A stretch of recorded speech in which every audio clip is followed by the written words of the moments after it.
In today's video, I'm gonna talk to you about gear, but not this kind of gear. So don't be afraid and come with me.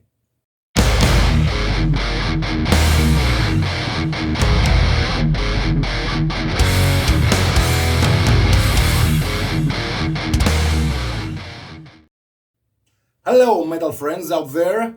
It's me, Kostas, and today I'm gonna talk to you about gear. I mean, the equipment I used while making Act 1 album. But make sure that I ain't gonna talk to you about fancy or expensive stuff because since I've never been a rich guy, I've always trying to get the most out of every piece of equipment I used, but without breaking the bank.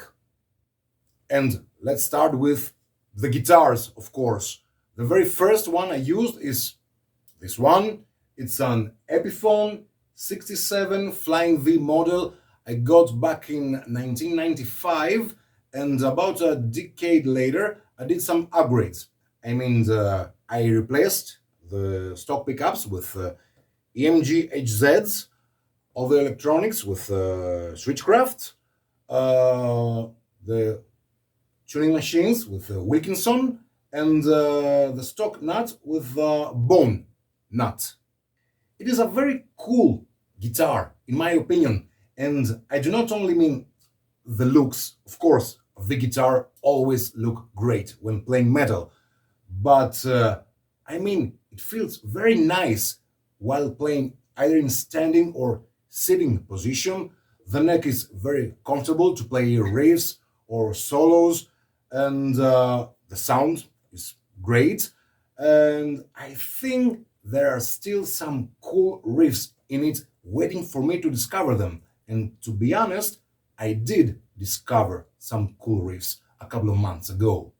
I used this baby to record all the rhythm and clean guitar parts on Act 1, and I think it did a great job. The only drawback I had back then was some tuning stability issues, but I don't think it had to do with the guitar, but with the bad crafting of the bone nut. Maybe I will replace it in the future with a Graphtec nut. If you do have a guitar with a Graphtec nut, please share your thoughts with me in the comment section. Thank you.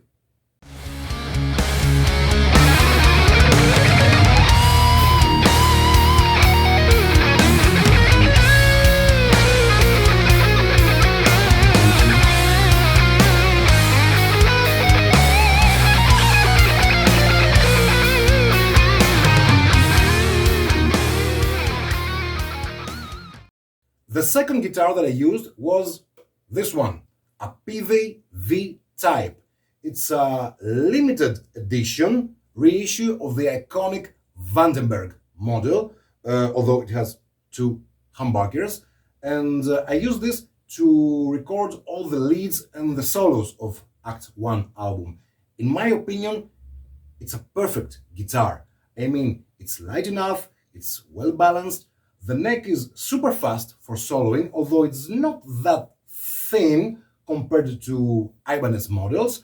The PV double locking tremolo works perfectly, maybe a tiny bit better than an original Floyd Rose, and the stock pickups are unbelievable.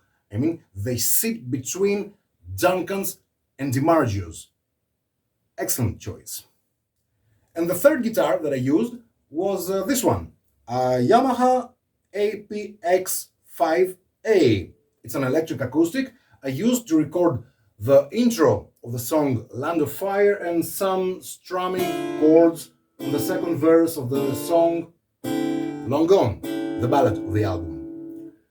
It's nice, the neck is very comfortable, but I mainly chose it because I do not like very thick bodies on acoustic guitars, and it doesn't have a thick one. It did the job, but I cannot say much more because I really do not like that much acoustic guitars.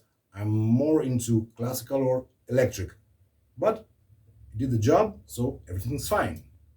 And now let's go to the guitar sound of the album. And there was my biggest mistake. Because you see, I didn't have a proper room to mic my real tube head and 4x12 cabinet. And since I didn't know anything about recording a dry signal and reamp it later, I chose to use this. Yes, a Line 6 Pod XT Live. I got this unit back in 2007 or 2008, I think, because I was playing in several other bands and I needed something simple, light, and portable to just put it on the floor, step on it, and do my job. And it worked great.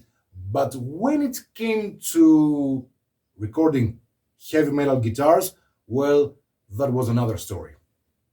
It appeared that this unit was producing a digital artifact in the mid or high mid frequencies, the frequencies a guitar lives, that couldn't let the guitar sound sit well in the mix. Of course, in my rough mixes and my lack of experience, this wasn't a big problem, and I said to myself, okay, this can be fixed in the mix. But it wasn't that easy. When I first told Athanasius that I used a Line 6 Pod XT Live, he said, "Oh boy, that's a problem. Okay, I cannot tell you to re-record your guitars again. We will have to compromise with what we have." The poor guy spent several months trying to make this guitar sound sit on the mix. I mean, he used a compressor after a compressor after a compressor and an EQ after an EQ after an EQ. He finally managed to make this guitar sound decent. Of course, it had nothing to do with the initial programming I've done, but for me, Athanasius is a hero. Okay, enough of the guitar thing. Let's go to the bass. The bass I used was a Yamaha Attitude model, the Billy Sheehan model, a bass I borrowed from my good friend and former PowerStorm bass player, Grigoris Economou. I cannot say much about the sound of the bass, but it was very easy to play, and that was a good thing for a guitar player like me trying to play the bass. It did a great job.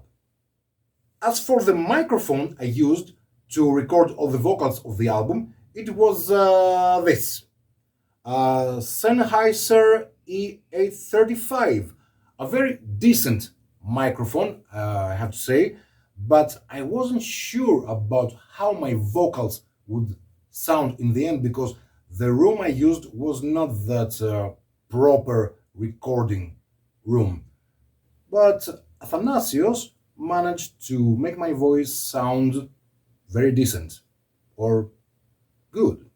Now let's go to the digital recording piece of gear I used. The audio interface was an EMU Tracker Pre.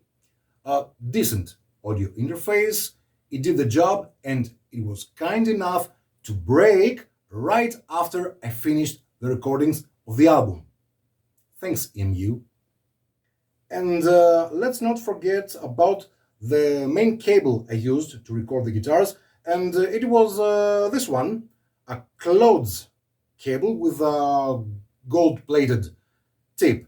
It did a nice job, but I didn't use it on Act 2 because when you have some electromagnetic interference problems, the problems I mentioned in the previous video, you need something with better shielding.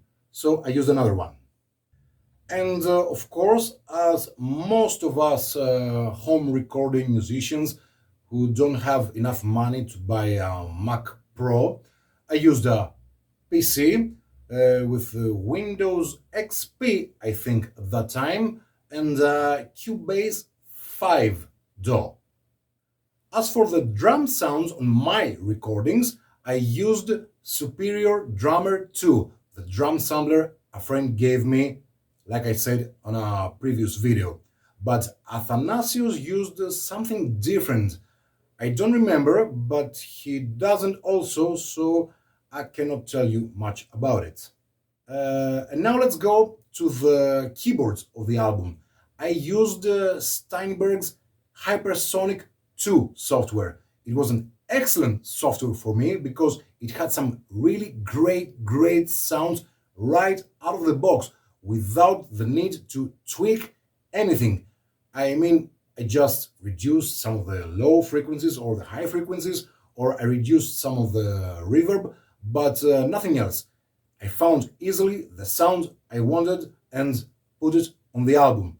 Please, Steinberg, release Hypersonic again. Thank you. And that was pretty much it from my side of the production of Act 1. Of course, Athanasios is a professional metal producer. He uses Mac and 2 and 3, I'm not sure. He uses Pro Tools and all the goodies inside of it. And I cannot tell you much about what he used on the album. As you probably realized in this video, I didn't use any very expensive gear to make the album. I didn't use any 5,000-6,000 euros guitars or very expensive interfaces and preamps and all that stuff, but I used the most expensive part of my equipment. I used my love for music and my willing to make this album happen. That's it for today. I hope you liked the video and didn't get bored. And if you like the video, as I always say, you can leave a comment or push the like button, the share button, or even subscribe to my channel. I'll see you in 2 weeks in the next video, in which I will talk about the gear I used on Act 2. Until then, be well, have a good time along with nice people, as I always say. Support the music that you love in every way you can, and stay heavy. Bye bye.